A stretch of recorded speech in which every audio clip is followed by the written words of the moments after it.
अस्सलाम वालेकुम बिस्मिल्लाहिर्रहमानिर्रहीम। आज जो हमारा टॉपिक है इसमें हमने टीसीए साइकिल पढ़ना है, ठीक है। अब हमारे पास ग्लाइकोलिसिस का एंड प्रोडक्ट क्या आ गया था, ग्लाइकोलिस जो हमने पढ़ी थी उसका एंड प्रोडक्ट हमारे पास पायरोवेट आ गया था, ठीक है। अब पायरोवेट क्या करता है, माइटोकॉन्ड्रियल जो मेम्ब्रेन है उसमें जाके जो होता है ये टीसीए साइकिल उसमें इन्वॉल्व होता है, ये है ठीक है।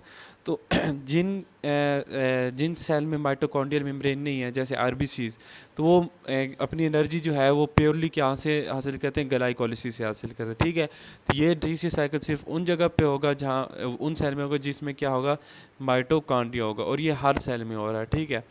अब देखते हैं हमारे पास कैसे होते हैं। हमारे पास था पायरोवेट, ठीक है। पायरोवेट हमारे पास था, वो हमारे पास कन्वर्ट हो जाएगा किस में, एसिटाइल कोए में, एसिटाइल कोए में कन्वर्ट हो जाएगा। अब कैसे कन्वर्ट हुआ, जो पायरोवेट है ना वो हमारे पास कितने कार्बन वाला कंपाउंड है, 3 कार्बन वाला, और एसिटाइल को है 2 कार्बन वाला कंपाउंड। ये बातें बेशक आप याद ना करें, करने तो कर लें, ठीक है, टेंशन नहीं लेनी। पर हमने यहाँ पे 3 से 2 बनाना, तो कार्बन डाइऑक्साइड के ज़रिए हम एक कार्बन को बाहर निकाल देंगे, ठीक है। यहाँ मैंने कार्बन डाइऑक्साइड के ज़रिए कार्बन जो है ना बाहर निकाल दी, एक कार्बन, ठीक है। तो यहाँ पे जो एंजाइम इस्तेमाल होता है उसे पायरुवेट डी कार्बोक्सिलेज भी कह सकते हैं, लेकिन यहाँ पे सिंपल एक नहीं होता, यहाँ पे एक पूरा कम्प्लेक्स एंजाइम इस्तेमाल होता है जिसे कहते हैं pyruvate dehydrogenase complex. Pyruvate dehydrogenase complex इस्तेमाल होता है, ठीक है। मैं वीडियो के एंड में आपको इसका रिएक्शन बताऊंगा, ठीक है। अच्छा, पायरुवेट डिहाइड्रोजिनेज कम्प्लेक्स इस्तेमाल हुआ तो एसिटाइल कोए बन गया, ठीक है। अब जो एसिटाइल को है ना, ये हमारे पास क्या करता है, ये हमारे पास मिलता है ऑक्सैलो एसीटेट के साथ। किसके साथ मिला, ऑक्सैलो एसीटेट के साथ मिला। ऑक्सैलो एसीटेट कितने कार्बन वाला है, 4 कार्बन वाला कंपाउंड है, और ये 2, तो 6 कार्बन वाले हमारे पास कंपाउंड आते हैं जिसे कहते हैं स्ट्रेट। क्या कहते हैं, स्टेट। तो यहाँ पे एंजाइम इस्तेमाल होगा, सिंपल स्ट्रेट सिंथेज इस्तेमाल होगा, ठीक है। अच्छा, यहाँ पे एक बात यह है कि जिससे, क्योंकि सबसे पहले हमारे पास साइकिल में जो चीज़ बनी है स्टेट, इसलिए हम टीसी साइकिल को स्टेट साइकिल भी कहते हैं, ठीक है। अब स्टेट जो है वो अपनी आइसोमर फॉर्म आइसो स्टेट में कन्वर्ट हो जाता है, किस में, आइसो स्टेट में। तो यहाँ आप सिंपल कह सकते हो कि एंजाइम जो है वो आइसो स्टेट है, लेकिन या इसका स्पेसिफिक एक नेम भी है, या वो आप कह लो एक्टिनेज, ठीक है। वो आखिर में मैं एंजाइम में सबको बता देता हूँ। अब आइसोस्टेट जो है वो कन्वर्ट हो जाता है अल्फ़ा कीटो ग्लूट्रेट में। अब अल्फ़ा कीटो ग्लूट्रेट जो है ना वो कन्वर्ट हो जाता है हमारे पास सक्सिनाइल कोए में। सक्सिनाइल कोए सिंपल जो है ना एक असाइल फॉर्म है, वो अपना कोए निकाल देता है यहाँ से, ठीक है। यहाँ से हमारे पास कोए बाहर निकल गया और वो बन जाता है सक्सिनेट, सक्सिनेट बन जाता है, क्या बन जाता है, सक्सीनेट बन जाता है। अब जो सक्सीनेट होता है ना वो किस में कन्वर्ट हो जाता है, फ्यूमारेट में। ये आपको ऐसा याद करना पड़ेगा टीसीएस साइकिल, ठीक है, टेंशन नहीं लेनी, इसको मैं आपको ट्रिक बता देता हूँ याद करने की। अब ये फ्यूमारेट जो है वो किस में कन्वर्ट होगा, मैलेट में कन्वर्ट हो गया, ठीक है। अब ये हमारे पास हो गया टीसी साइकिल, लेकिन अब आ जाती है इसकी बारी इंजाइम की। इंजाइम याद करना बिल्कुल आसान है, ये देखो स्टेट बन रहा है तो इसे कहेंगे स्ट्रेट सिंथेज इंजाइम, ठीक है। सिंथेज मतलब स्टेट बनाने वाला। यहाँ पे आइसोमरेज इंजाइम इस्तेमाल कर लें, ठीक है, आइसोमरफॉर्म है तो आइसोमरेज, ठीक है, आइसोमरेज कर लें तो आपकी मर्ज़ी है, लेकिन इसको आप जो अगर किसी ने स्पेसिफिकली याद करें तो एकोनाइटेज जो बुक में लिखा हुआ है हमारी,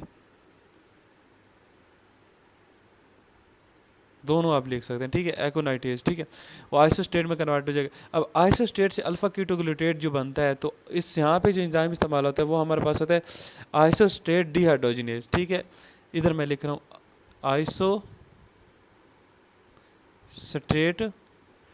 डिहाइड्रोजनेज, मैं हमेशा डी से लिखता हूँ, ठीक है, तो आपने समझ जाना कि डिहाइड्रोजनेज है, ठीक है। तो यहाँ पे हमारे पास होता क्या है कि यहाँ पे जहाँ भी आप डिहाइड्रोजनेज इस्तेमाल करोगे ना वहाँ पे कोई ना कोई एनर्जी कंपाउंड बनेगा, ठीक है।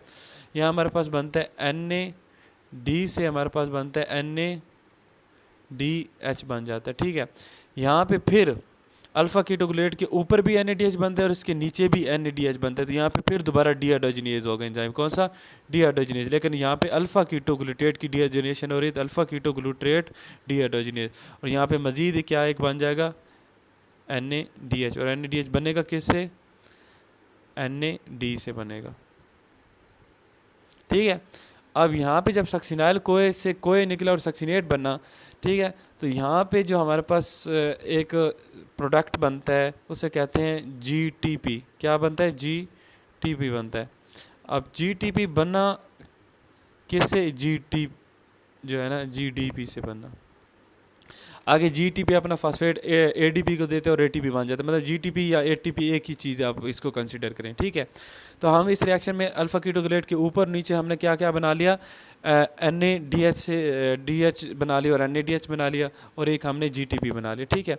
अब क्या होता है, जो सक्सिनाइल को है ना वो किस में कन्वर्ट हो गया हमारे पास? सक्सिनेट पे। और यहाँ पे एंजाइम जो है ना वो फिर थोड़ा सा डिफरेंस है, यहाँ पे थायोकाइनेज,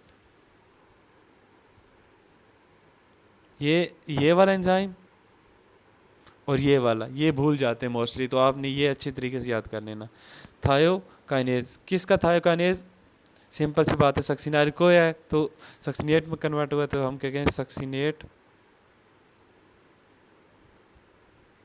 थायोकाइनेज, ठीक है। ये हमारे पास सक्सिनेट बना देगा। अब यहाँ से सक्सिनेट से F से आपने याद करना है, यहाँ से हमारे पास FADH बनेगा। F से आपको याद आ जाएगा कि यहाँ पे FADH2 बनता है, लेकिन बनता किससे? FAD से बनता है, ठीक है। और ये भी एनर्जी कंपाउंड है, तो जहाँ पे मैंने कहा है जहाँ पे भी एनर्जी कंपाउंड आएगा वहाँ पे कौन सा एंजाइम होगा? शाबाश, डिहाइड्रोजिनेज। कौन सा?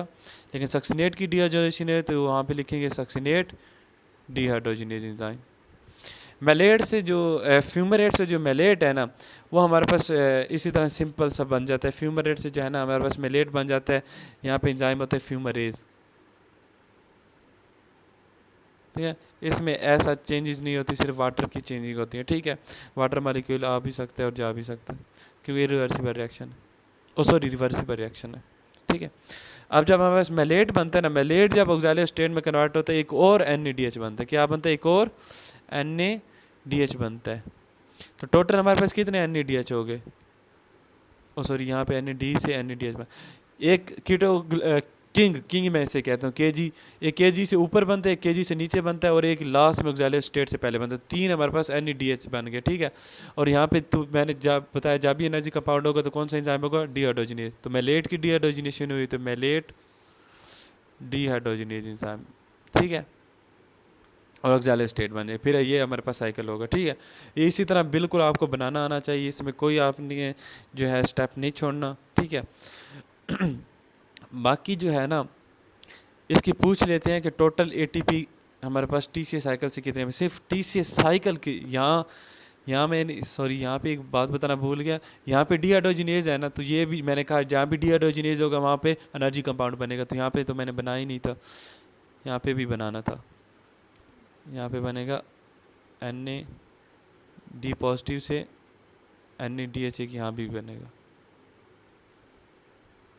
ठीक है। अच्छा, अब यहाँ बात करें कि टोटल ATP कितने बनते हैं। अगर खाली साइकिल की बात करें, साइकिल ये है, उसमें ये स्टेप इन्वॉल्व नहीं है, तो साइकिल की बात करें तो हमारे पास कितने NADH बने? 3 NADH बने, ठीक है। और एक NADH से 3 ATP बन सकते हैं, तो मैं कहूँगा 3 × 3, तो टोटल हमारे पास 9 ATP आ जाएंगे इससे। एक FADH बनना है, कितना? एक FADH। और FADH हमें जो है ये क्वेश्चन बहुत ज़्यादा पूछा जाता है, तो आपने अच्छी तरीके से ये करना है। एक FADH जो है ना उससे हमारे पास 2 ATP बन सकते हैं, तो हम 1 × 2 करेंगे, मतलब 2 ATP हमारे पास FADH से आ जाएंगे। और एक ATP GTP से आता है, ठीक है, एक मतलब सबस्ट्रेट लेवल भी से कह सकते हो। तो GTP एक जो बनना है वो हमें 1 × 1 एक ATP देगा, तो टोटल हमारे पास TCA साइकिल सिर्फ में 12 ATP बनते हैं, 12 ATP बनते हैं, ठीक है। बस इतना आपने याद करना है। अगर वीडियो अच्छी लगी हो तो चैनल को लाइक और सब्सक्राइब कर दें। Thank you.